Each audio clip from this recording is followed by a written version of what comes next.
बिस्मिल्लाहिर्रहमानिर्रहीम। मैं मोहम्मद शहजाद अरशद। आज का जो हमारा लेक्चर है वो क्या लो मेल बॉक्स रोल्स को उनकी कॉन्फ़िगरेशंस वगैरह है उसको हमने देखना है। जैसा कि हम देख चुके कि लास्ट वीडियो में हमने इंस्टॉलेशन की अपने एक्सचेंज सर्वर की और हमारा एक्सचेंज सर्वर क्या लो कि ऑन रनिंग है प्रॉपर। अब हमने जो कॉन्फ़िगरेशंस है वो करनी है, डिफरेंट रोल्स को हमने एक्सेस करना है। आज जो हमारा मेन फोकस रहेगा वो मेन हम अपने मेल बॉक्स सर्वर रोल पे रहेंगे।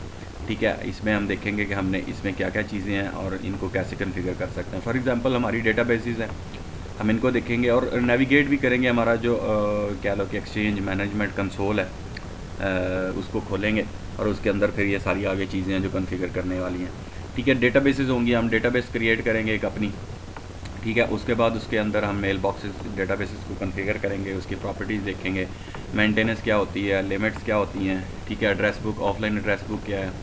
फिर हम डिफ़ॉल्ट जो है ना वो पब्लिक फ़ोल्डर डेटाबेसेस उनको देखेंगे। माउंट और डिसमाउंट जो डेटाबेसेस हैं इनके ऑप्शंस को हम देखेंगे जाके अपने एक्सचेंज सर्वर 2010 के ऊपर। ठीक है जी, और देन मूव करना है अगर आपने डेटाबेसेस को एक से दूसरी जगह, तो हम उसको भी देखेंगे। ठीक है, फॉर एग्जाम्पल अगर इसके बाद जो है नेक्स्ट हमारी जो चीज़ है आएगी वो हमारे मेल बॉक्सेस आएंगे। याद रखें पहले हमने डेटाबेस बनानी होती है मेल बॉक्स की, और देन उस डेटाबेस के अंदर मुख्तलिफ मेल बॉक्सेस होते हैं जो हम यूज़र्स को असाइन करते हैं। ठीक है, तो यूज़र्स इन फिर मेल बॉक्सेस की एक्सेस उन हर यूज़र का अपना इंडिविजुअल मेल बॉक्स है जिसकी मेल्स उसके अंदर रिलेटेड यूज़र के अंदर होती हैं। ठीक है, हम वो क्रिएट करेंगे, उसको कॉन्फ़िगर करेंगे। ठीक है, और लोकली देखेंगे और रिमोटली भी मूविंग देखेंगे अपने मेल बॉक्सेस की। जैसा कि हमने बताया कि हम अप टू 16 कॉपी अपनी डेटाबेसेस की डिफरेंट जगह पर रख सकते हैं। ज़ाहिर है उनके साथ फिर हमारे मेल बॉक्सेस भी मूव करते हैं। उसके बाद हमारे आ जाएंगे लिंक्ड मेल बॉक्सेस, इनको देखेंगे और देन एंड में हम अपने पब्लिक फ़ोल्डर्स को देखेंगे, उनको क्रिएट करेंगे और उसकी मैनेजमेंट का थोड़ा सा हम कह लें कि आइडिया लेंगे। मीनवाइल एक और बाज़ होता है कि हम लोग अपनी जो डेटाबेसेस की जगह है उसको कह लो कि पाथ को हमने चेंज करना है। फॉर एग्जांपल हमारा एक मीनवाइल जब तक मैं आपको इसका हम लोग करते हैं, मैं ऐसा करता हूँ कि हम लोग अपने एक्सचेंज को मैं डाउन करता हूँ सर्वर को, और इसमें एक एक्स्ट्रा हार्ड डिस्क लगाते हैं। अमूमन जो होता है बेसिकली कह लो कि मेन जो कंपनीज बड़ी इन्वायरमेंट होते हैं उसमें सैन या नैस चल रहा होता है जो रिलायबल होता है कि उस पर डिज़ास्टर रिकवरी के ऑप्शंस या आपकी हार्ड डिस्क के जो है ना वो रेट चल रहे होते हैं, रेट 5 है या वगैरह चल रहा होता है अप टू 32 हार्ड डिस्क से। तो उसमें क्या फेलियर के चांसेस बहुत कम होते हैं अनटिल कि आपकी 2 या 3 hard disk at a time उड़े। ठीक है ना, तो ज़्यादातर लोग अपनी डेटाबेस उस पर मूव करके रखते हैं। तो हम क्योंकि अभी लैब कर रहे हैं और ऑलरेडी जो इस सर्वर में हमारे एक्सचेंज वाला सर्वर है इसके अंदर सिर्फ एक हार्ड डिस्क लगी हुई है, तो मैं क्या करूँगा अपनी इसमें एक हार्ड डिस्क और ऐड करूँगा। फॉर एग्जांपल अपने 10 GB कर देते हैं। ठीक है, ये मेरा एक्सचेंज सर्वर है। इसमें जनाब मैंने जो हमारी प्रैक्टिस के लिए 1 GB रैम भी रखी हुई है, एक प्रोसेसर है, 20 GB की एक ही हार्ड डिस्क लगी हुई है। ठीक है, मैं क्या करूँगा यहाँ से जाऊँगा एडिट और मैं ऐड करूँगा यहाँ पे ये हमारी हार्ड डिस्क। नेक्स्ट, ये VMware है हमारा वर्चुअल। नेक्स्ट, और मैं यहाँ पे हार्ड डिस्क अपनी 10 GB की इनफ है हमारे पास फ़िलहाल। हम लोग नेक्स्ट करते हैं, फिनिश, और ये हमारी एक एक्स्ट्रा 10 GB की आ गई। मैं ओके करता हूँ और मैं दोबारा इस अपने सर्वर को जो है ना वो रीस्टार्ट कर लेता हूँ, ये स्टार्ट कर लेता हूँ। ठीक है, जब तक ये हमारा सर्वर स्टार्ट होता है हम लोग वापस अपनी स्लाइड्स पे जाते हैं और आगे कुछ टर्म्स को देखते हैं। ठीक है जी, ये तो था हमारा क्या लो कि एक ऑप्शन के मैंने वो जो हमने आगे कॉन्फ़िगर करना है अपने मेल बॉक्सेस को हम सी की बजाय जो डिफ़ॉल्ट लोकेशन है उनसे मूव करके हम लोग जो है ना अपनी सिक्योर ड्राइव्स पर ले जा सकते हैं। अमूमन होता ही है कि आपका जो है ना वो रेड कन्फिगर हो, आपका स्टोरेज एरिया हो या सैन हो, तो वहाँ पे कंपनीज़ की जो रियल एनवायरनमेंट में है तो वो मूव करके अपनी डेटाबेसेस को सिक्योर जगह पे रखती है। ठीक है, ये भी प्रॉपर डेटाबेसेस हैं आपकी मेल बॉक्स की और क्या लो कि पब्लिक फोल्डर की databases, same like SQL server database. आप इनकी एक्सटेंशन भी देखें तो वही होगी EDB जो हमारी डेटाबेस की एक्सटेंशन होती है। ठीक है जी, नेक्स्ट में जाएँ तो मेन फोकस मैंने जैसे आपको बताया कि हमारा आज मेल बॉक्सेस पे रहेगा। हम डेटाबेसेस क्रिएट करेंगे, वही जो मैं पहले आपको बता रहा था कि अगर सैन पे डेटा मूव हो या और सर्वर आपका इधर है, ठीक है ना, और मेल बॉक्सेस हैं तो लोकली भी हो सकता है आपके कंप्यूटर पे, और आप पूरी की पूरी डेटाबेस को जो है ना मूव करके अपने सैन सिस्टम पे भी रख सकते हैं और देखिए आपस में ये रेप्लिकेट होते रहते हैं लोकली भी, और एक कॉपी अगर उसकी सैन पर रख देंगे तो ये आपस में कंटिन्यूसली रेप्लिकेशन होती रहती है। ठीक है। और जैसा कि मेल बॉक्सेस के बारे में अगर देखें तो हमारे जो मेल बॉक्सेस हैं अमूमन हमारी डेटाबेस के ऊपर होते हैं, ठीक है। मेल बॉक्स डेटाबेस है। अगर कोई यूज़र हमारा नासर है जो हमारा एक्टिव डायरेक्टरी से हम क्रिएट करते हैं एक्टिव डायरेक्टरी में अपने यूज़र, उसको एक मेल बॉक्स असाइन होता है और वो इस डेटाबेस के अंदर है नासर का, तो और भी यूज़र की एक ही डेटाबेस के अंदर मेल बॉक्सेस हो सकते हैं, ठीक है। तो नासर अपना मेल बॉक्स वहाँ से लेके तो अपना जो भी मेल्स हैं देख सकता है, सेंड कर सकता है, जो काम करना है उसने उसके साथ कर सकता है। नेक्स्ट पे चले जाएँ तो प्राइमरी साइट्स बना सकते हैं आप, सेकेंडरी साइट्स भी बना सकते हैं। प्राइमरी साइट पे आप 2 सर्वर लगा सकते हैं, डिपेंड करता है अपनी कंपनी कितनी बड़ी है और आप कितना सिक्योर नेटवर्क बनाना चाहते हैं और रिसोर्सेज कितने हैं आपके पास, बजट कितना है, ठीक है ना। तो फॉर एग्जांपल इस डायग्राम में अगर मैं आपको दिखाऊं तो हमारे नज़र भी आ रहा होगा आपको, एक साइड पर 2 सर्वर इधर है और 2 इधर है। तो इंडिविजुअली इनकी डेटाबेसेस जो है ना वो एक दूसरे पर मूव की हुई हैं हमने। इन केस ये हमारी एक फेलुअर आता है, फेल्ड हो जाती है, तो ऑलरेडी इस पर भी अवेलेबल है DB1 और इस पर भी अवेलेबल है और इस पर भी अवेलेबल है, तो लॉसेस के चांसेस बहुत ही कम हो जाते हैं, ठीक है जी। मेल बॉक्स डेटाबेसेस में आप पैरेलल अपने कह लो कि मास्टर हायरार्की भी बना सकते हैं अपने पब्लिक फ़ोल्डर की, और देन उसके अंदर आगे फिर आप सब फोल्डर्स का जो है ना बना सकते हैं उसके अंदर डेटाबेसेस अलग-अलग से, और मेल बॉक्स की भी आप जो डेटाबेस है वो अलग बना सकते हैं। कि आपकी एक डेटाबेस है इसके अंदर मेल बॉक्सेस बनाए अलग से, एक डेटाबेस बना लें आप जनाब ये सेल्स वालों की है, ये अकाउंट्स वालों की है, या एक और बना लें ये एडमन्स की है, वुमन एडमन्स की है, ठीक है। और आपके जो है डायरेक्टर्स हैं, तो इस तरह मैनेज करना जो है ना वो 2000 कह लो कि आपका जो 2010 एक्सचेंज सर्वर है उसमें मेल बॉक्सेस को हैंडल करना बहुत इजी हो गया है इंस्टेड ऑफ पिछले जो प्रीवियस एडिशंस हैं, ठीक है जी। पब्लिक फ़ोल्डर, इसी तरह पब्लिक फ़ोल्डर की भी हम जो है पूरी की पूरी डेटाबेस बनाते हैं और देन हम उसके ऊपर मुख्तलिफ पब्लिक फ़ोल्डर बनाते हैं और देन उस पर कंटेंट्स जो दे देते हैं और यूज़र्स उसको ज्वाइन करते हैं। फॉर एग्जांपल न्यूज़ हैं या और बहुत सारे पब्लिक्स के जो डीलिंग्स हैं, मीटिंग्स वगैरह, तो वो इसमें सारी डील होती हैं। आपकी जो है रेप्लिकेशन भी हो सकती है दोनों साइडों पे, दो जगह पे भी आप रख सकते हैं डेटाबेसेस डिफरेंट पे, और वही same song and same dance आपका जो है ना वो रेप्लिकेशन वगैरह आप लगा सकते हैं, तो इसको भी मूव कर सकते हैं पब्लिक फ़ोल्डर वाली डेटाबेसेस को, ठीक है जी। मैं वापस अपने फर्स्ट अगर स्लाइड पे आता हूँ, ये थोड़े से विजुअल से मैंने इसलिए डाले कि थोड़ा सा बंदे को विजुअल से ज़्यादा जहन में चीज़ें बैठती हैं, तो मैंने इसलिए ये जो पिक्चर्स हैं इनको थोड़ा सा आपको बताने के लिए, ताकि शो होता है कि कहाँ से कहाँ क्या हो रहा है, कहाँ पे क्या चीज़ लगी है, इंस्टेड कि आपको ये रीडिंग के सिर्फ चीज़ें हों, ठीक है जी। हम लोग ये पहले आ गए अपने सर्वर के ऊपर। मैं ऐसा करता हूँ कि अपने हम सर्वर पे जाते हैं और 1 बाय 1 ये सारी चीज़ों को हम देखते हैं कि हम कैसे कॉन्फ़िगर कर सकते हैं और ये होती किस किस जगह पे है। मैं अपनी स्लाइड को यहीं पे डिस्कार्ड करता हूँ, ठीक है जी। और हम लोग चलते हैं अपने सर्वर के ऊपर। ये हमारा एक्सचेंज सर्वर है जिसको हमने अभी इसके अंदर हार्ड डिस्क लगाई है। मैं इसको लॉगिन करते हैं हम लोग एडमिनिस्ट्रेटर से, ठीक है जी। एडमिनिस्ट्रेटर जो है वही हमारे मेन फुली सुपर कह लो कि आपका यूज़र है पूरी डोमेन का और एक्सचेंज का। मीनवाइल अमूमन होता है कि कंपनीज़ में आप एडमिनिस्ट्रेटर को रीनेम कर देते हो ताकि कोई हैकर जो है ना वो एडमिनिस्ट्रेटर से ट्राइयाँ भी ना मार सके आपका लॉगिन करने के लिए आपके सर्वर में, जो कि हमारी कंपनी को नुकसान पहुंचा सकता है, ठीक है। अगर मैं जाऊँ अपना रिफ़्रेश करके माई कंप्यूटर में आपके मैनेज में जाके हम लोग जो हमने नई हार्ड डिस्क लगाई है मैं पहले उसको रेडी करना चाहता हूँ, ठीक है, ताकि हम अपनी सी की बजाय जो डिफ़ॉल्ट लोकेशन है अपनी डेटाबेसिस को जो है ना डी पे सेपरेटली रख सकें, ठीक है। हम लोग जाते हैं स्टोरेज, ठीक है जी। स्टोरेज को मैं यहाँ से खोलता हूँ तो डिस्क मैनेजमेंट, ठीक है। तो ये मेरी 10 GB की नई जो है ना वो हार्ड डिस्क यहाँ पे आ गई है। मैं इसको इनिशलाइज़ करवाते हैं, ऑनलाइन लाते हैं, ठीक है, और इनिशलाइज़ करते हैं। ओके जी, अब इनिशलाइज़ हो जाएगी, देन हम इसको अभी न्यू वॉल्यूम इसके ऊपर सेट कर देते हैं।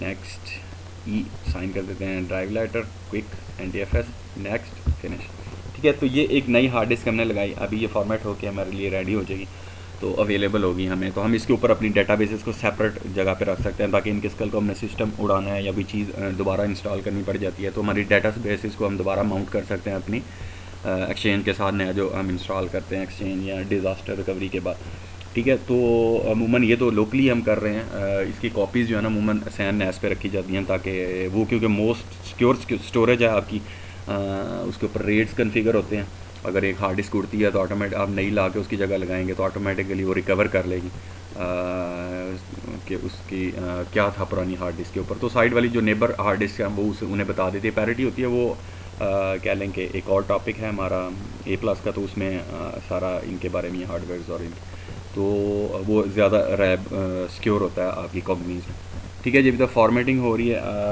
जैसे ये फॉर्मेट कंप्लीट हो गई हमारी और मैं इसको क्लोज़ करता हूँ और ये ई ड्राइव हमारे पास आ गई। अगर मैं माई कंप्यूटर में भी जाता हूँ, ठीक है जी, थोड़ा सा, तो ये हमारे पास 9 GB की ऑलमोस्ट हार्ड डिस्क है ई। ठीक है जी, और अगर हम वापस अपने स्टार्ट में जाते हैं, स्टार्ट में जाके मैं अपने एक्सचेंज मैनेजमेंट कंसोल में जाऊंगा। लास्ट टाइम हमने सिर्फ इसको देखा था और हमने इंस्टॉलेशन की थी। आज हम इसमें अंदर जाके कॉन्फ़िगरेशन करेंगे। फ़र्स्ट टाइम जब आपका आप करते हो इसको ऑन कंसोल को, तो थोड़ी सा टाइम लेता है इनिशलाइज़ करने का, टास्क कंप्लीट करने का अपने, और इनिशली जो आपको पूरा प्रेजेंट करना है उसने कंसोल और उसके आइटम्स वगैरह, तो उनको वो कॉन्फ़िगर करता है। तो मे भी जब आप स्टार्ट करें, मैं इसको एक दफ़ा पहले भी कर चुका हूँ, लेकिन अगर आप इसको फ़र्स्ट टाइम जब इंस्टॉल करेंगे और नेक्स्ट टाइम आपने यहाँ पे आना है, इसके कंसोल खुलना है, तो इसने थोड़ा सा टाइम लेना है अपने आप को लोड करने के लिए सारी चीज़ें। ठीक है, एक्सपेंड करने के लिए जितने ऑप्शन है उसने कर लाने हैं। तो फिलहाल अभी थोड़ा सा ये जल्दी होगा बनस्बत के फर्स्ट टाइम की, क्योंकि ऑलरेडी मैं एक दफ़ा इसको हम कल भी खोला था, आज भी मैंने इसको खोला है सुबह। तो इसकी कह लो कि थोड़ी सी टाइमिंग अभी भी लो है, क्योंकि मैं एक ही हमारा जो लैपटॉप है ना, इसी के ऊपर मैंने ये मशीनें डाली हुई हैं, और मेरी लैपटॉप की जो कह लो कि 8 GB है हार्ड डिस्क। लेकिन फिर भी बात का तो होता है कि आपकी क्योंकि 64 बिट है और Core i5 है मेरे पास इसका प्रोसेसर, तो उसके लिए 1-1 GB मैंने दिया हुआ है। तो थोड़ा सा, क्योंकि आपका जो R2 है वो थोड़ा हैवी है, 64 बिट ऊपर से, तो थोड़ा सा टाइम लेता है इसको करने के लिए। तो हमें थोड़ा सा वेट करना है। हमने इसका माइक्रोसॉफ्ट के हमारे कंसोल का इनिशलाइज करेगा, देन हमें वो सर्वर नीचे दे देगा। ये हमारा आ गया जनाब माइक्रोसॉफ्ट एक्सचेंज का प्रेमिसेस। मैं इसको और एक्सपेंड करूँगा यहाँ से, थोड़ा सा टाइम और लेगा और हमें एक्सपेंड करके जो है ना इसकी ऑर्गेनाइजेशन हमें दे देगा। ठीक है, और देन हम अपने वो देखेंगे कि हमने मेल बॉक्सेस और डेटाबेसेस को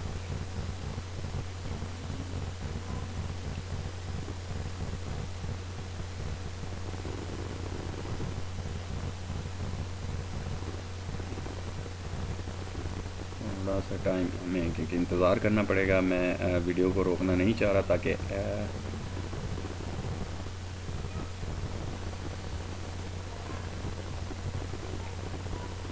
हाँ जी, इसका और ऑलमोस्ट हम लोग, ठीक है जी, attempting to connect to the specified exchange server exchange1.test.com।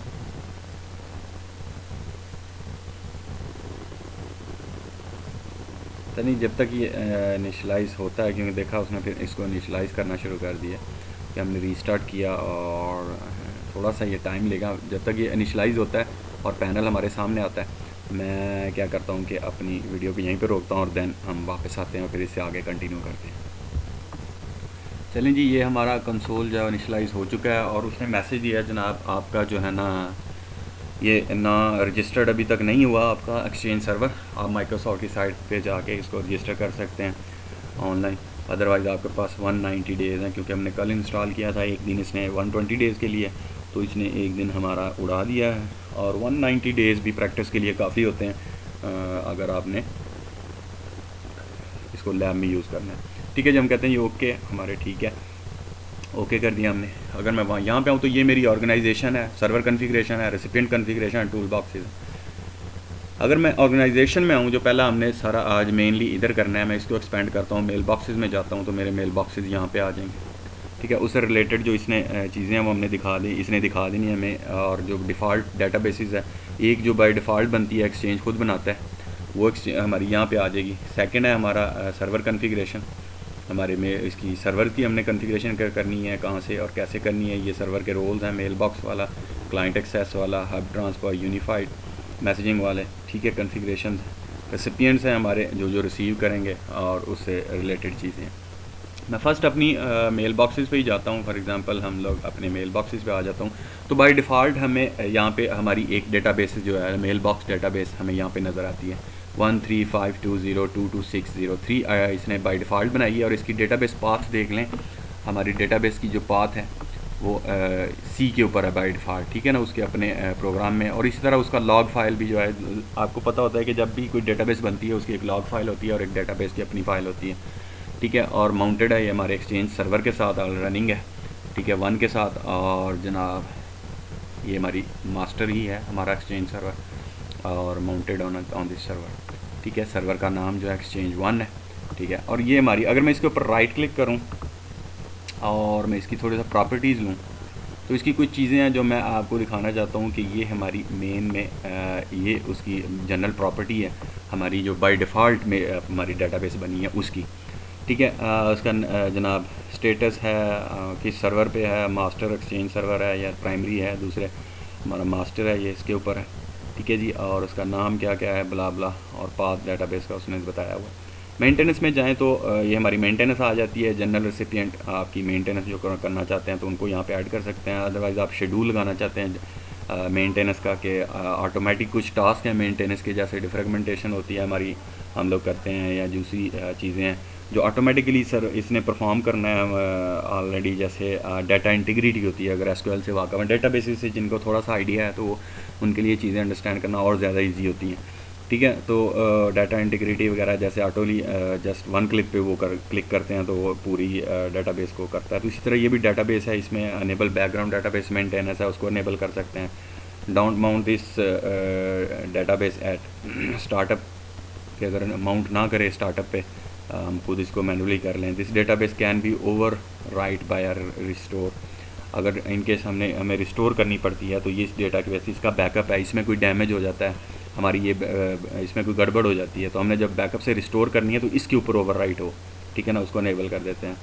और आपकी सर्कुलर जो है ना लॉगिंग भी अनेबल कर सकते हैं, ठीक है ना। ये ऑटो टास्क है और इसके साथ आप अपने यहाँ से स्केड्यूल लगा सकते हैं मेंटेनेंस का, किस टाइम पे जब लोग उठ के चले जाते हैं या रात को कह लें या मिडनाइट, आप इसकी सेटिंग्स कर सकते हैं। उसके बाद अगर मैं लिमिट्स में जाऊँ, लिमिट्स में हमारे स्टोरेज लिमिट्स हैं जिसमें हमारी इशू वार्निंग है ऐड के भी, कि हमारी जब इतने GB इतनी से ऊपर जाएगी तो हमें वार्निंग शुरू हो जाएगी इस लेवल पे जब पहुंचेगी हमारी डेटाबेस का जो स्टोरेज है।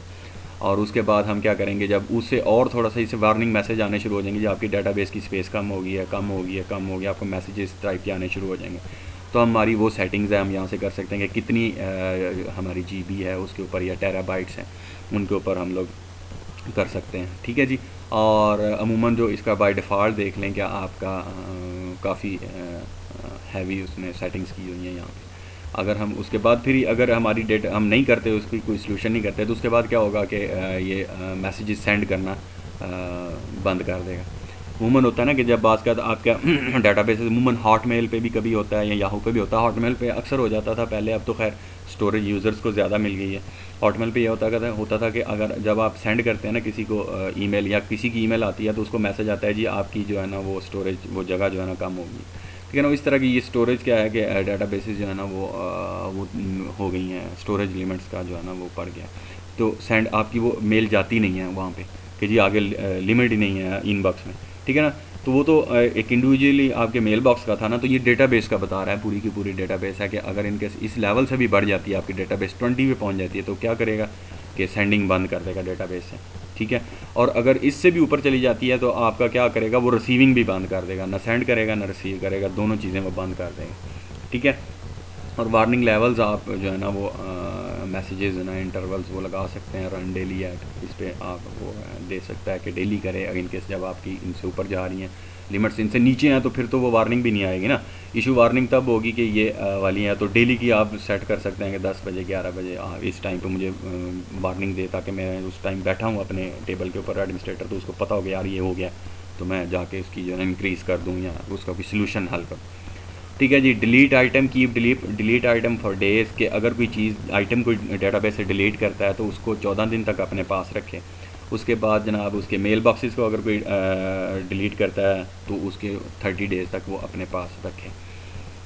और फिर हम चेक कर सकते हैं आपको don't permanently delete items until the database has been backup, आपको कोई चीज़ उड़ाओ नहीं उस वक्त तक जब तक हम उसकी पूरी बैकअप ना ले लें, ठीक है जी।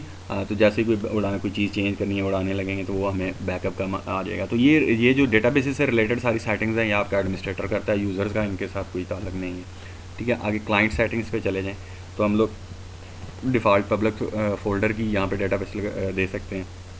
और मैं अगर इसको ब्राउज़ करता हूँ तो देखो तो बाय डिफ़ॉल्ट अभी हमारे पास कोई पब्लिक फ़ोल्डर नहीं है, तो उसकी डेटाबेस कैसे हो सकती है। ठीक है जी, हम लोग कोई डेटाबेस भी नहीं बनाई हमने तक अभी तक पब्लिक फ़ोल्डर की। ठीक है, और ऑफलाइन एड्रेस बुक है, अगर मैं इसको ब्राउज़ करता हूँ तो बाय डिफ़ॉल्ट हमें एक डिफ़ॉल्ट जो है ना वो एड्रेस बुक मिलती है। मैं इसको ओके करके अगर ऐड करना चाहूँ तो मैं अपनी डिफ़ॉल्ट जो डेटाबेस है इसके अंदर मैं डिफ़ॉल्ट ऑफलाइन एड्रेस बुक दे सकता हूँ। मैं अप्लाई करता हूँ, ज़रा आप ओके कर देते हैं। ठीक है, अभी अप्लाई हो गया, ओके हो जाएगा, और देन हम अपनी डिफ़ॉल्ट जो है इसके अंदर आ जाएगी। ठीक है जी, ये ओके। तो ये तो था हमारा थोड़ा सा डेटाबेस के हवाले से हमने अपनी डेटाबेस को देखा। अगर हमने क्रिएट करनी है सिंपल, मैं इसके ऊपर राइट क्लिक करता हूँ अपने मेल बॉक्स के ऊपर, तो न्यू मेल बॉक्स डेटाबेस यहाँ से भी कर सकता हूँ। अगर मैं यहाँ से नहीं करना चाहता तो मैं सिंपल, ये हमारी इस साइड पे है, राइट साइड पे आपका जो एक्शन पैनल है इसके अंदर भी न्यू मेल बॉक्स डेटाबेस है, तो सेम वही आपका जो विज़िट है आपके सामने खुल जाएगा। मैं डेटाबेस का नाम रखना चाहता हूँ, हम कहते हैं जी मेल बॉक्स डेटाबेस 2 कर देते हैं। ठीक है, और हम कहते हैं जी किस सर्वर पे चाहिए, हम लोग उस सर्वर पे कर देते हैं, ये हमारा सर्वर है। इससे पहले भी हम लोग क्या करते हैं कि पहले हम अपना जो है ना वो मूव कर लेते हैं जो हमारी मेन है, ताकि हम इसको यहीं पे कैंसिल करते हैं। मेन को मैं कहता हूँ जिसको हमने मूव करना है, अपना इसका पाथ जो है ना वो मूव करते हैं हम लोग। ठीक है जी, डेटाबेस को मूव करना है हमने अपनी दूसरी जो हमने हार्ड डिस्क नहीं लगाई है। ठीक है, मैं सिंपल अगर इसके ऊपर क्लिक करता हूँ या इसके ऊपर मैं क्लिक करता हूँ तो हमें मूव डेटाबेस पाथ का जो है ना वो ऑप्शन यहाँ पे नीचे मिल जाता है। ठीक है जी, और देन हम लोग इसको मूव कर सकते हैं। ठीक है, और ये नीचे वाले पे में कॉपीज़ हैं, आपकी प्रॉपर्टीज़ में जाता हूँ। ठीक है, तो स्टेटस और उसकी कॉपीज़ को बताएगा कि कितनी कॉपीज़ हैं इसकी और कितनी लेंथ है एक कॉपी की, उससे रिलेटेड सारी चीज़ें।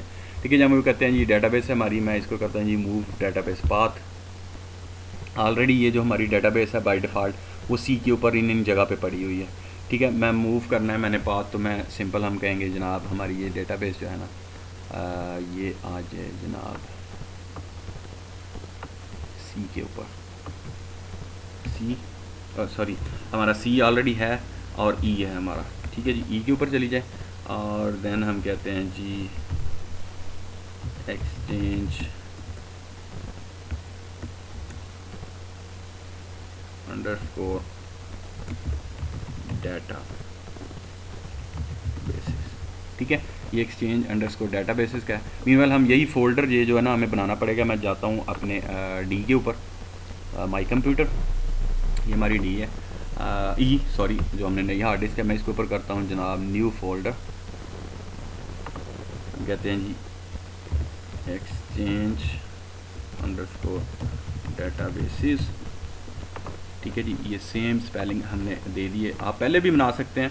ठीक है, मेरे इसको हमने अभी देख लें जी हमारा एक्सचेंज की स्पेलिंग। ठीक है, अंडरस्कोर डाटा बेसिस, और इसके अंदर वो मेल बॉक्स डाटाबेस की ये वाली डाल देगा। ठीक है जी, हमने बना लिया, और देन मैं यही इसको ही कॉपी करके सेम को जो है ना वो नीचे ले जाऊंगा। ठीक है जी, हम इसको कैपिटल कर देते हैं इन केस ऑफ। ठीक है जी, ये कॉपी किया, ये तो ऊपर वाली डेटाबेस का पाथ है, और नीचे हमारी जो है ना वो लॉग जो है ना फाइल उसका पाथ है जो डेटाबेस के साथ होती है। अगर मैं इसको बाय डिफ़ॉल्ट देखूं अपने कह लो कि, ठीक है, तो ये भी हमारा EDB, आपको एक्सटेंशन भी .edb जो डेटाबेस की एक्सटेंशन है वो नज़र आ रही है। ठीक है, हम लोग यहाँ से चले जाते हैं और यहाँ तक। ठीक है जी, हमारे डेटाबेस भी और लॉग फाइल दोनों जो है ना वो ई के ऊपर चली जाएंगी। थोड़ा सा हम लोग इसको क्लियर कर लेते हैं, नेक्स्ट मूव करते हैं जनाब। अब क्या करेगा, थोड़ा सा टाइम लेगा क्योंकि ये डेटाबेस बाय डिफ़ॉल्ट है, इसके अंदर अभी इतना डाटा है ही नहीं है, तो हम लोग इसको मूव कर जल्दी हो जाएगी ज़रा। तो परफॉर्म दिया कहता है जी, ये क्वेश्चन देता है हमें, ये तो perform the move operation database mail box mail database blah blah, ये उसका नाम है, मस्ट बी टेम्परेरी डिसमाउंटेड। ठीक है ना, which will make it inaccessible to all user, do you want to continue. जब ये करता है तो क्या करता है कि एक्सचेंजर इसे डिसमाउंट कर देता है, उतार देता है अपनी कह लो कि जो फायर गन है। ठीक है, उसके जो फायर हो रही होती है, कह लो कि डेटाबेस ऑन रनिंग में होती है, एक्टिव पोजीशन में, कि यूज़र्स को रिस्पांस दे रही होती है, हम उसे कहते हैं कि माउंटेड है। और अगर उसको उतार दें, साइड पे कर दें, यूज़र्स को अनअवेलेबल हो, तो हम कहते हैं डिसमाउंटेड है। ठीक है, तो वो कहता है जी इतनी देर तक, जब तक वाइल ये मूविंग होगी तो ये टेम्परेरी जो है ना डिसमाउंटेड हो जाएगी। हम कहते हैं जी do you want to continue, yes जी, हमें इसका कोई फ़र्क नहीं है, आप इसको मूव करो, और हम लोग अपनी डेटाबेस को जो है ना वो आगे मूव कर देंगे अपने फर्दर दूसरी लोकेशन पे, जो हमारी सिक्योर लोकेशन है, ताकि हमारी डेटाबेस सेव हो। डेटाबेस सेव होंगी तो आपके सारी ईमेल्स और चीज़ें जो कंपनी की हैं वो, ज़ाहिर है कि ईमेल सॉल्यूशन है हमारा ये प्लेटफॉर्म है, तो ज़ाहिर है डेटाबेसेस को हमने स्ट्रॉन्ग करना है। इनकेस कल को हमारा सर्वर डैमेज होता है या सी इसकी डैमेज होती है, अमूमन होता है कि ऑपरेटिंग सिस्टम आपका सी पे है, इंस्टॉलेशन फाइल्स आपकी सी पे है, कोई भी मिसहैप हो सकता है, तो उसके रिगार्डिंग आपको ये अवेलेबल हो। कहते हैं जी विज़िट कम्प्लीटेड सक्सेसफुली, फेल कोई नहीं हुआ, और एक ही टास्क था हमारा कंप्लीट हो गया, हमने दोनों को मूव कर लिया। और अगर मैं अब देखूँ तो मेरा पाथ देखो, डेटाबेस फाइल का पाथ और लॉग का पाथ दोनों सी ई पे चले गए हैं। मैं इसको मिनिमाइज़ करता हूँ, अगर मैं अपनी ई ड्राइव पे जाता हूँ, माई कंप्यूटर और ई पे, ठीक है, और एक्सचेंज सर्वर डेटाबेसेस, तो इसके अंदर देखो बाय डिफ़ॉल्ट जितनी फाइल्स हैं उसने अपने डेटाबेसेस की इसके अंदर डाल दी हैं। ठीक है, तो ये हमारी डेटाबेस है, मेन डिफ़ॉल्ट डेटाबेस। इसी तरह हम अगर नई डेटाबेस बनाना चाहते हैं, ठीक है जी, मैं जाता हूँ ओपन, और हम करते हैं जी न्यू मेल बॉक्स डेटाबेस। हम अपना रखते हैं जी मेल बॉक्स 2 या डायरेक्टर्स या सेल्स डेटाबेस। ठीक है, आप कोई सी भी डेटाबेस यहाँ पे रिगार्डिंग, आप डिफरेंट डेटाबेसेस भी बना सकते हैं डिपार्टमेंट लेवल की। ठीक है ना, हम कहते हैं जी mail box database 2, server name किस सर्वर के ऊपर है, हम एक ही सर्वर है बाय डिफ़ॉल्ट हमारा जो मास्टर है एक्सचेंज का, ओके, इसी के ऊपर है। नेक्स्ट, वो कहता है जी पाथ कौन सा देना है, हम उसी तरह अपना जो है ना वो एक्सचेंज सर्वर का ही पाथ देंगे। For example mail box database 2 है, इसका फोल्डर बनेगा, हम लोग यहीं से इसको करते हैं। ठीक है जी, e:\exchange _ डेटा बेसिस, मैं इसी को कॉपी करता हूँ, नीचे भी हम अपनी लॉग फाइल को भी यहीं पे इसके साथ ही मूव करेंगे। ठीक है जी, ये आ गई मेल बॉक्स हमारी, मेल बॉक्स 2, ठीक है, और पेस्ट। ठीक है जी, ये हो गया हमारा मेल बॉक्स इसका, और देन हमारी डेटाबेस उसके अंदर चली जाएगी। ठीक है जी, और अगर हम यहीं पे इसको कर दें कि सही है, लॉग फाइल है हमारी उसकी, माउंट डेटाबेस, मैं नेक्स्ट करूँगा। ठीक है, और सेम है, हम लोग कहते हैं जी when you click new the following mail box data will be created, हम कहते हैं जी नेक्स्ट न्यू, और यह करेगा, थोड़ा सा टाइम लेगा और हमें अपनी हमारी डेटाबेस कंप्लीट कर देगा। और ये उसने जनाब चंद ही सेकंड में 2 से 3 सेकंड उसने लिए और हमारी नई डेटाबेस उसने बनाकर हमें दे दी। ठीक है, तो ये 2 डेटाबेसेस आप पैनल में देखो तो हमारी पैरेलल आ गई, एक जो बाय डिफ़ॉल्ट बनी हुई है, और सेकंड हमारी जो है वो डेटाबेस जो है ना वो कह लो कि जो हमने अभी बनाई है। ठीक है, तो इस तरह हम डेटाबेसेस को अगर माउंट करना है, डिसमाउंट करना है, तो आप मैनुअली भी यहाँ से कर सकते हैं। ठीक है, और अगर मैं इसकी प्रॉपर्टीज़ देखूँ, हमारी न्यू डेटाबेस की प्रॉपर्टीज़ में जाऊँ तो मेंटेनेंस के वही जो हम पहले चेक कर सकते हैं, मेंटेनेंस का है, लिमिट्स का है, क्लाइंट्स का है। ठीक है, और अगर हम इसको देखें मूव करना चाहें अगर एक जगह से दूसरी जगह, तो हम मूव डेटाबेस पाथ कर सकते हैं, यहाँ से डिसमाउंट कर सकते हैं। ठीक है, तो इससे रिलेटेड ये थी हमारी डेटाबेसेस का सारा, कि हम डेटाबेसेस कैसे बना सकते हैं और कैसे। मैं मीनवाइल अपनी वापस जाता है हम अपनी स्लाइड पर। ठीक है ना, हमने ये चीज़ें देखी, move the databases and transaction logs, हमने इसको मूव भी किया। मेल बॉक्सेस की तरफ हम अगर बढ़ें तो हमारा, मैं वापस अपने सर्वर पे जाता हूँ और मेल बॉक्सेस को हम देखते हैं। बाय डिफ़ॉल्ट अगर मैं देखूँ ये मेल बॉक्सेस है मेरे रेसिपिएंट कॉन्फ़िगरेशन। ठीक है, रेसिपिएंट कॉन्फ़िगरेशन में देखें तो बाय डिफ़ॉल्ट आपका जो है ना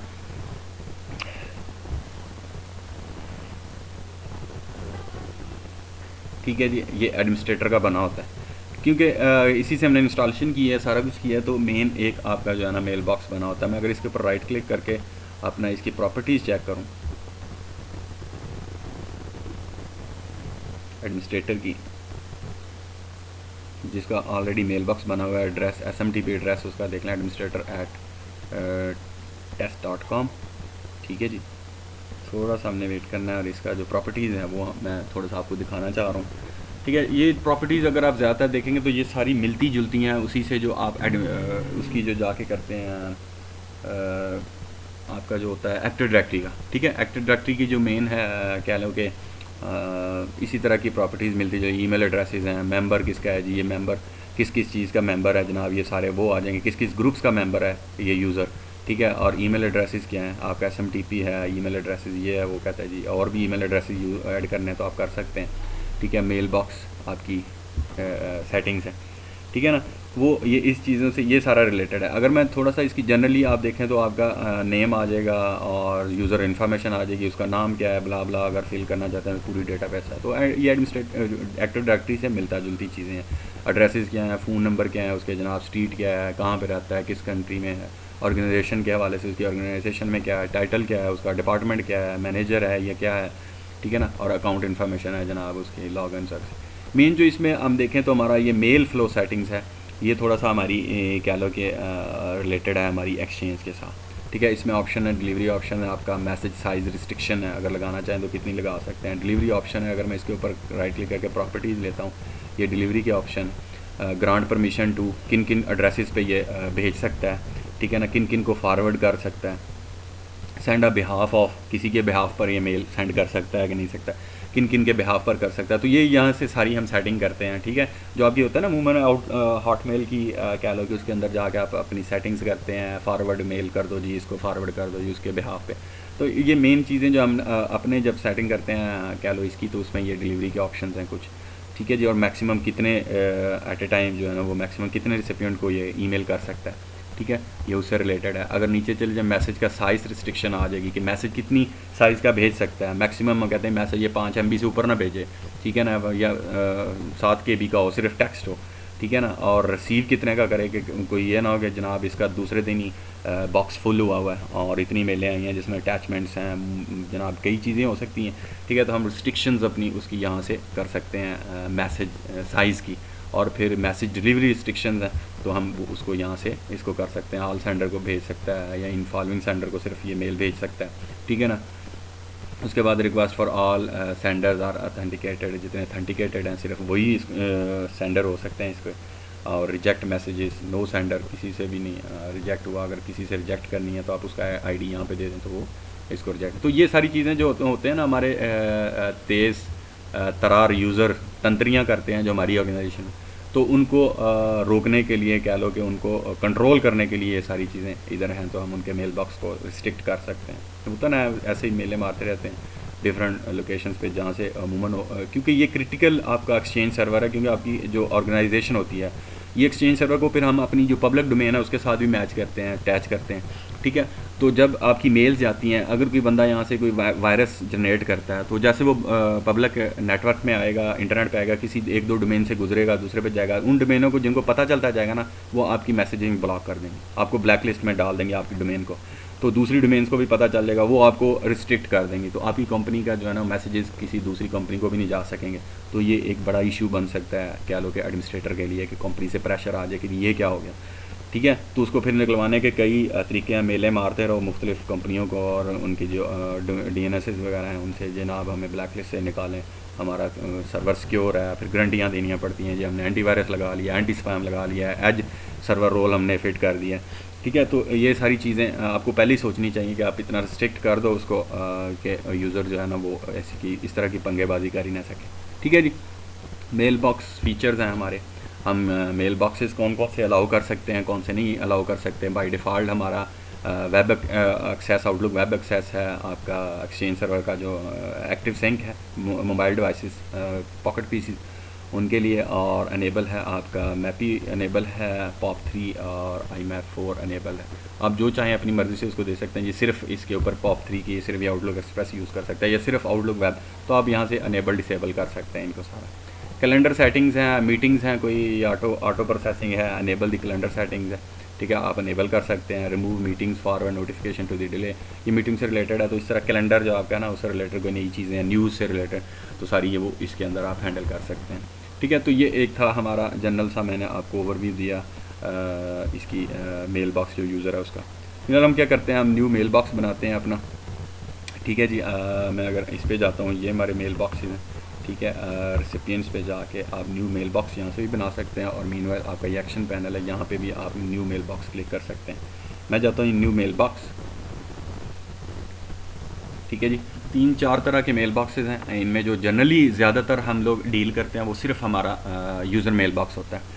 ठीक है, और या सेकंड है हमारा लिंक्ड मेल बॉक्स। ये मेल बॉक्स है कि जिससे हमारा जो आउटसाइडर हमारी फॉरेस्ट है जो एक्टिव डायरेक्टरी का या हमारा कंपनी का फॉरेस्ट है, उससे आउटसाइड से कोई अगर यूज़र है उसको आपने देना है कोई मेल बॉक्स, उसके साथ लिंक करना है, तो आप यहाँ पे उसको सिलेक्ट कर सकते हैं। जो जनरली नॉर्मल बहुत कम ही होता है आजकल, क्योंकि डिफरेंट फॉरेस्ट तो है ही नहीं है। बहुत सारी कंपनीज जो है ना वो सिंगल फॉरेस्ट है, किसी के साथ जॉइंट है, कोई दूसरी कंपनी मर्ज होती है तो उसका अगर फॉरेस्ट है तो अमूमन कंपनीज कर भी लेती हैं।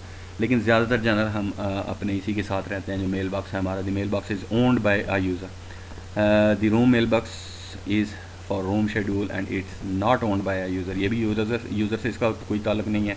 हमारा इक्विपमेंट जो है ना मेल बॉक्स, इससे भी यूज़र का कोई ताल्लुक नहीं है। एडमिनिस्ट्रेशन चीज़ें हैं, आगे हम पढ़ेंगे इसको जैसे जैसे इनके टॉपिक्स आते जाएंगे। ठीक है, मैं ज़्यादा इनको मैसअप नहीं करना चाहता ताकि आपकी जो लैब है वो थोड़ी थोड़ी होकर चले, तो डेली की प्रैक्टिस करनी ईजी होती है। ठीक है, तो हम लोग यही बनाएंगे हमारा न्यू मेल बॉक्स। हम करते हैं नेक्स्ट। ठीक है जी, वो कहता है create a mail box for new user. आप यहाँ से भी क्रिएट कर सकते हैं। अगर आपके पास कोई एग्जिस्टिंग यूज़र्स हैं तो आप उनको यहाँ से ऐड कर सकते हैं। फॉर एग्जांपल हमारे पास ये जो है ना एग्जिस्टिंग यूज़र हैं जो मैंने एक्टिव डायरेक्टरी के ऊपर बनाया। अगर मैं जाऊँ अपनी एक्टिव डायरेक्टरी के ऊपर, ये मेरा एक्टिव डायरेक्टरी सर्वर है। ठीक है, और इसके ऊपर हम अगर जाएँ, मैं थोड़ा सा इसको दोबारा फुल स्क्रीन करता हूँ ताकि हमारा जो ग्राफिक्स ठीक हो जाए। ठीक है जी, ये हो गया। मैं अगर एक्टिव डायरेक्टरी पे जाऊँ, एक्टिव डायरेक्टरी यूज़र कंप्यूटर, मैं अभी डोमेन कंट्रोलर पे हूँ।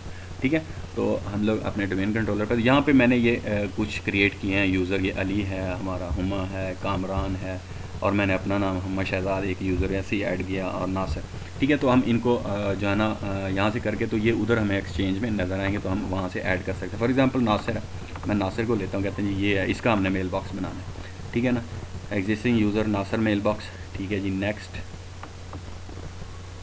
एलियस क्या रखना है, कोई भी आप नाम रख सकते हैं, भले ये यूनिक हो। आप कोशिश करेंगे, हमने कहा जी नासिर है, इसका हम नासिर ही रख देते हैं, या नासिर 1 है या 2 है, तो ज़्यादातर आप यूनिकली इसको करें तो ज़्यादा बेहतर है।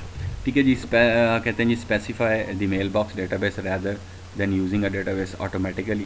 आप कोई अपनी मर्ज़ी की इसको डेटाबेस दे सकते हैं। रिलेटेड किस में रखना, हम कहते हैं जी इसको मेल बॉक्स जो है ना इसका वो डेटाबेस 2 में रखे जो हमने बनाई है। ठीक है, मैनेज फोल्डर पॉलिसीज़ जो है ना वो आप यहाँ से कर सकते हैं। अभी तक हमारा कोई पब्लिक फ़ोल्डर है ही नहीं है, या कोई फ़ोल्डर नहीं है मैनेज का, तो हमें इसकी ज़रूरत ही नहीं है।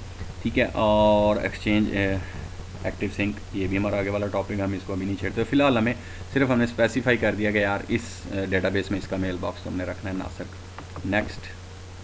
ठीक है जी, वो कहता है to click new to create a following mail box. हम लोग न्यू करते हैं।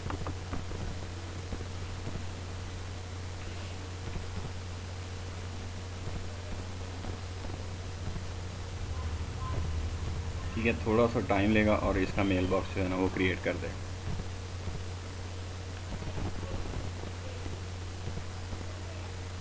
चलें जी, इसने सक्सेसफुली हमारा जो है ना वो मेल बॉक्स एक कर दिया और उसको 2 में डाल दिया। ओके करता हूँ, और हम देखें तो हमारा मेल बॉक्सेस को यहाँ पे अगर मैं जाता हूँ इंडिविजुअल मेल बॉक्सेस पे, तो ये हमारा नासिर का मेल बॉक्स आ गया। वही सारी कहानियाँ जो पहले मैं आपको बता चुका हूँ, सेम वही चीज़ें इधर भी हैं हमारे पास। हम इसको रिस्ट्रिक्ट कर सकते हैं अपने इस यूज़र को। ठीक है ना, फ़्लो है इसका जनाब, मेल बॉक्स फीचर्स हैं, कैलेंडर सेटिंग्स हैं, तो हम ये सारी चीज़ें यहाँ से सिलेक्ट कर सकते हैं। बाय डिफ़ॉल्ट आपके 2 चीज़ें ये इसकी सिलेक्टेड है। ठीक है, और यही 2 चीज़ें हमारी कह लो कि इसकी एडमिनिस्ट्रेटर की भी होंगी बाय डिफ़ॉल्ट कैलेंडर सेटिंग्स में, इन केस के हमने इसको अनचेक ना कर दिया। ठीक है जी, ये तो इस तरह हम अपने मेल बॉक्सेस बना सकते हैं कह लो कि यूज़र्स के। फिर इन मेल बॉक्सेस को हम लोग कह लो कि आप रिमूव कर सकते हैं, डिसेबल कर सकते हैं। ठीक है ना, न्यू लोकल मूव आप कर सकते हैं एक डेटाबेस से दूसरी जगह। मैं कहता हूँ न्यू लोकल मूव। ठीक है जी, वो कहता है ये डेटाबेस किस डेटाबेस में आपको इस मेल बॉक्स को आपने मूव करना है, तो मैं मूव करके अपनी उस पर ले जा सकता हूँ, किसी और सर्वर की जो डेटाबेस है उसके अंदर भी ले जा सकता हूँ। इनकेस हमारा यूज़र है यहाँ से वो कराची शिफ्ट हो जाता है, ठीक है ना, तो उसके लिए लोकली उधर ही हैंडल करना ईजी है हमारे उस एक्सचेंज सर्वर पे, तो मैं इसको मूव कर दूँगा उधर, तो उसके लिए ज़्यादा ऑप्शन है, बजाय कि उसकी मेल्स यहाँ से जाएँ और यहाँ से ऊपर जाएँ। अमूमन कॉपी भी रख सकते हैं हम लोग। ठीक है ना, तो डेटाबेसेस की डिफरेंट जगह पे कॉपीज़ भी होती हैं, लेकिन अगर हम मूव करना चाहते हैं एक सिंपल मेल बॉक्स एक ही, तो वो हम मूव कर सकते हैं किसी और डेटाबेस में ईजीली। ठीक है, और देन हम इसके अलावा जनाब हमारा क्या लो कि अगर देखें रिमोट मूव है, किसी और जगह पे रिमोटली आपने करना है तो आप इसको उस पे मूव कर सकते हैं डिफरेंट फॉरेस्ट में। ठीक है, हमारा क्योंकि एक ही फॉरेस्ट और एक ही डोमेन चल रही है हमारी test.com तो हमें ज़रूरत नहीं है। और मीनवाइल और बाकी जो चीज़ें हैं वो आगे आने वाले टॉपिक में हमें सेंड परमिशन है, वही एक्सेस परमिशन फॉर परमिशंस के बारे में। ठीक है, सेंड मेल है, हेल्प है, तो इससे रिलेटेड ये सारी चीज़ें। ठीक है, और सेकेंडली हमारा लिंक्ड मेल, अगर हमने मेल बॉक्स बनाना है किसी यूज़र के साथ तो हम उसको कैसे क्रिएट करते हैं। मैं जाता हूँ अपने एक्सचेंज में, ठीक है ना, मेल एक और मेल बॉक्स बना लेते हैं। For example new mail box हमारा हो जाएगा ये, ठीक है जी, और हम कहते हैं जी लिंक्ड मेल बॉक्स बना दें।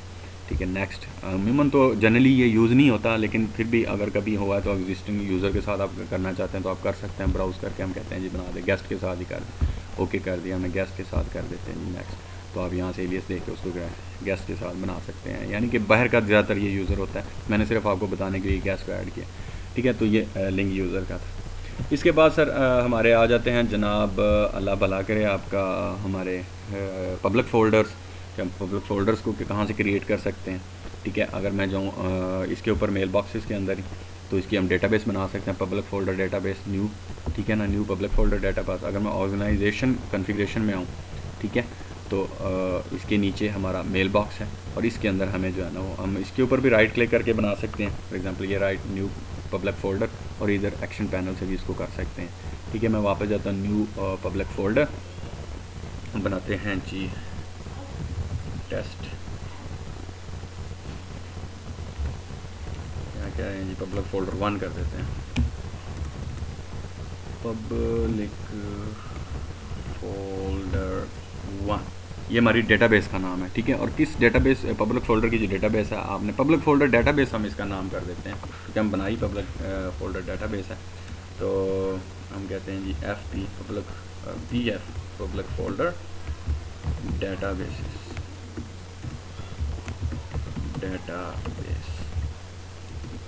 ठीक है जी, किस फोल्डर पे, किस सर्वर पे आपने इस को रखना है। हमारे पास फ़िलहाल एक ही सर्वर एक्सचेंज का, हम उसी के ऊपर करेंगे।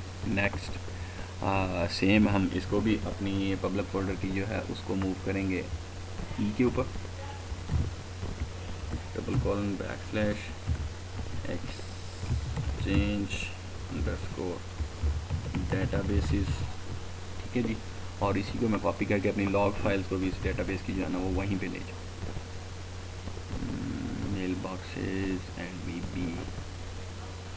ठीक है जी, हम लोग ये यहीं पे ले जाते हैं, पेस्ट। ठीक है जी, और देन हम इसकी जो है ना वो लॉग फाइल भी वहीं पे क्रिएट होगी। नेक्स्ट, और ये हमारा वो बताएगा कि यहाँ पे ये सेटिंग्स आपने की हैं, हम लोग न्यू करेंगे तो ये हमारा पब्लिक फ़ोल्डर वाली पहली डेटाबेस जो है ना वो बना दी। नेक्स्ट करेंगे फिनिश, तो हमारी ये देखें तो ये पब्लिक फ़ोल्डर की डिफरेंट आइकन भी डिफरेंट है, ये मेल बॉक्सेस हैं और ये ऊपर फोल्डर बना हुआ है, साथ में ये डेटाबेसेस की दिखा रहा है। ठीक है, ये हमारी उसने पब्लिक डेटाबेस जो है ना वो कर दिए, माउंट कर सकते हैं, डिसमाउंट कर सकते हैं, पाथ जो मूव कर सकते हैं। अगर मैं प्रॉपर्टीज़ में जाऊँ, ठीक है ना, तो इसकी रेप्लिकेशन है, पब्लिक फ़ोल्डर रेप्लिकेशन भी करते हैं। लिमिट्स हैं वही वाली, अपने लिमिट्स सेटिंग कर सकते हैं, पब्लिक फ़ोल्डर रिफ़्रेश कर सकते हैं कि एक्टिव डायरेक्टरी साइट्स के साथ इसको अटैच कर सकते हैं कि नहीं। ठीक है, तो ये हमारा पब्लिक फ़ोल्डर का था। इसको सेपरेटली भी आप अगर डील करना चाहते हैं तो हम इसका कंसोल भी ऐड कर देते हैं बाज़ जगह पे। मैं अगर सिंपली इसको यहाँ पे क्लोज़ करता हूँ अपने इसको तो, और जाता हूँ अपना स्टार्ट रन, और मैं यहाँ पे लिखता हूँ MMC। ठीक है, माइक्रोसॉफ्ट मैनेजमेंट कंसोल। ओके, तो माइक्रोसॉफ्ट मैनेजमेंट कंसोल खुल जाएगा हमारा। ठीक है, और मैं सिंपली इसमें जाके ऐड स्नैपन, और अगर मैं यहाँ पे देखूँ तो मुझे पब्लिक फ़ोल्डर का मैनेजमेंट कंसोल ना यहाँ पे नज़र आएगा, हमारे फोल्डर्स, ये पब्लिक फ़ोल्डर मैनेजमेंट कंसोल। ठीक है जी, और मैं इसको ऐड करूँगा। ठीक है, उमूमन होता है जी आप पूरे का पूरा पैनल वहाँ से सेटिंग्स क्या करेंगे, इसका कंसोल बना के अपने डेस्कटॉप पे रख लेते हैं एडमिनिस्ट्रेटर, और फिर पब्लिक की ज़्यादातर जनरल सी होती हैं, काफ़ी चीज़ें मिक्सड होती हैं, तो वो इधर से इसको हैंडल करते रहते हैं बजाय के पूरे का पूरा एक्सचेंज सर्वर का जो कंसोल है उसको खोलें। ठीक है, तो ये पब्लिक फ़ोल्डर आ गया, कंसोल आ गया। हम लोग नेक्स्ट करते हैं, और अभी तक ये कनेक्टेड नहीं है। अगर मैं राइट क्लिक करके देखूँ, ठीक है, और हम लोग क्या करते हैं, कनेक्ट सर्वर, तो यहाँ यहाँ पे वो आप इसको कनेक्ट कर सकते हैं अपने किसी भी सर्वर के साथ। डिफरेंट सर्वर हैं, रिमोट लोकल सर्वर्स हैं उनके साथ, रिमोट सर्वर हैं उनके साथ, ठीक है। तो ये सर्च कर रहा है थोड़ा सा, और देन क्या लो कि वो डेटाबेस है हमारी पब्लिक फोल्डर की, ठीक है। नॉट कनेक्टेड, अभी तक सर्च कर रहा है, ठीक है जी। ये हमारी पब्लिक फोल्डर की डेटाबेस। मीनवेल जब तक ये हमें देता है, कहते हैं जी अभी तक सर्च नहीं मिली, कहते हैं जी ओके जी, नहीं मिला तो ब्राउज़ कर लो, सर्च कर लो, ठीक है। अमूमन ये होती है जब आपकी रनिंग में होती है, बहुत सर्विसेज होते हैं, रीस्टार्ट करते हैं तो हम अमूमन जो सर्वर्स हैं वो नज़र आ जाते हैं। देखा जैसे इसने उठा लिया हमारा एक ही सर्वर, ठीक है, जिसके ऊपर हमने अभी डेटाबेस बनाई है। तो इसने इनकेस जब बाज़ का तो ये भी होता है कि लोग पहले बनाने की कोशिश करते हैं, ये उस वक्त तक नहीं बनेगी जब तक आपके पास पब्लिक फोल्डर की डेटाबेस नहीं है, ठीक है ना। तो ये कंसोल आपको अटैच नहीं करने देगा, वो कहेगा किसी सर्वर पे है ही नहीं है डेटाबेस। तो मैं कहता हूँ पहले डेटाबेस बना लें आप पब्लिक फोल्डर की, और दैन आप इसको अटैच कर दें, कनेक्ट कर दें, ठीक है जी। मैं ओके कर देता हूँ, ओके कर दिया, सेट एज डिफ़ॉल्ट सर्वर, और देन कनेक्ट, ठीक है जी, कनेक्ट हो गया। और मैं इसको अगर सेव करके अपना रखना चाहूँ तो पब्लिक फोल्डर की सेव है, हम कर सकते हैं। कंसोल टूल है हमारा, pf कंसोल टूल, ठीक है जी। मैं इसको डेस्कटॉप पे ले आऊँ, एडमिनिस्ट्रेटर टूल्स में ले जाऊँ, ठीक है। तो मैं इसको यहाँ पे जनरली सेव कर दिया मैंने। तो अपने मैंने जो भी इसकी प्लानिंग करनी है, मैं जस्ट अपने टूल्स को यहाँ से खोलूँगा और डायरेक्ट खुलेगा ये मेरा टूल यहाँ पे, और मैं पब्लिक्स की फोल्डर्स की जो मैनेजमेंट कंसोल मुझे मिल गया, मैं उनको यहाँ से इजीली जो है ना मैनेज कर सकता हूँ जितने मेरे पब्लिक फोल्डर्स हैं, ठीक है। तो इस तरह ये सारी हमारी क्या लो कि एक्सचेंज सर्वर की कॉन्फ़िगरेशंस हैं थोड़ा सा, ठीक है। ये टाइम लेकर क्योंकि दोबारा इसमें कनेक्ट होना है अपने सर्वर के साथ, हमने उसको डिफ़ॉल्ट नहीं किया था, मे बी ये डिस्कनेक्ट हो जाए, दोबारा हमें करना पड़े। सेट एज डिफ़ॉल्ट कर सकते हैं आप, ठीक है, सर्चिंग पे है तो आप उसको यहाँ से खोल कर अपने आइंदा हमारे पूरे काफ़ी लेक्चर्स में यही चीज़ें हमने दोबारा इनको करना है डीपली, तो हम लोग उसके साथ जो है ना वो कनेक्ट सर्वर, ठीक है जी। आगे ब्राउज जैसे फाउंड करेगा और इधर दे देगा, हम कहते हैं सेट एज डिफ़ॉल्ट कर देंगे अभी इस चेक, तो नेक्स्ट टाइम ये खुद ब खुद ही कर देगा, हमें उसको सेव कर लेगा फलां सर्वर सेट एज डिफ़ॉल्ट, तो उसको डिफ़ॉल्टली कर लेगा, ठीक है। तो ये कंसोल है आपको अलहदा से मिल जाता है, आप इस कंसोल के ज़रिए क्या लें कि पब्लिक की जो जितनी है सेट एज डिफ़ॉल्ट कर दिया हमने और कनेक्ट कर दिया, ठीक है। और हमारे जो पब्लिक फ़ोल्डर्स हैं हम उनकी मैनेजमेंट यहाँ से कर सकते हैं, ठीक है। अभी तो डिफ़ॉल्ट पब्लिक फ़ोल्डर हमने कोई भी नहीं क्रिएट किया हुआ, ठीक है। और अगर सिस्टम से पब्लिक फ़ोल्डर देखें तो आपकी ऑफलाइन एड्रेस बुक है जो बाय डिफ़ॉल्ट बनी हुई है, ठीक है। और आपके शेड्यूल्स हैं बिजी के और इसके से रिलेटेड ये चीज़ें, ठीक है। ये आगे जब हम क्लाइंट्स और उसके साथ करते जाएंगे तो आपको ये सारी हम इनको करेंगे भी कि ऑफलाइन हमारी जो है ना एड्रेस बुक्स और ये सारे पब्लिक फ़ोल्डर्स का क्या फंक्शन होता है, कैसे चलते हैं, तो उससे रिलेटेड, ठीक है जी। आज का जो है मैं इसको सेव कर देते हैं हम लोग, ठीक है जी। और मैं आज इसको जो है ना अपने एक्सचेंज सर्वर को यहीं पे डाउन करता है, तो इंशाल्लाह नेक्स्ट जो है ना हमारा लेक्चर आगे फर्दर मूव होगा। हम लोग इंस्टॉलेशन आपने की होगी प्रैक्टिस कल के जो है प्रीवियस लेक्चर को देखकर, तो आज भी आपको इंशाल्लाह मज़ा आएगा। आप नई डेटाबेसेस बनाएं, डेटाबेसेस बनाकर मूव करें, एक दूसरे पे मेल बॉक्सेस बनाएं, ठीक है। सिनेरियोस को थोड़ा सा डिफरेंट करें ताकि आपके लिए चीज़ें और ज़्यादा आसान हों, ठीक है। अगर मैं वापस जाऊँ अपनी क्या लो के स्लाइड्स पर, तो आज हमने जो चीज़ें कुछ कवर की हैं उनमें हमारा कंसोल था, हमने जो अंडरस्टैंडिंग की अपनी मेल बॉक्स सर्वर रोल्स की, उसमें डेटाबेसेस को बनाया, ठीक है। और उसके अंदर फिर हमने डेटाबेसेस का प्रॉपर्टीज़ देखी और देन हमने मेल बॉक्सेस को देखा, और उसके बाद हमने पब्लिक फ़ोल्डर को देखा और उसका कंसोल भी बनाया हमने पब्लिक फ़ोल्डर, ठीक है जी। तो यहाँ पे हमारा क्या लो कि आज का लेक्चर ख़त्म होता है, तो इंशाल्लाह नेक्स्ट लेक्चर में मुलाकात होगी। अपना ख्याल रखें, अपने अज़ीज़ व अक़ारब का मुझे दुआ में याद रखें। अल्लाह हाफ़िज़।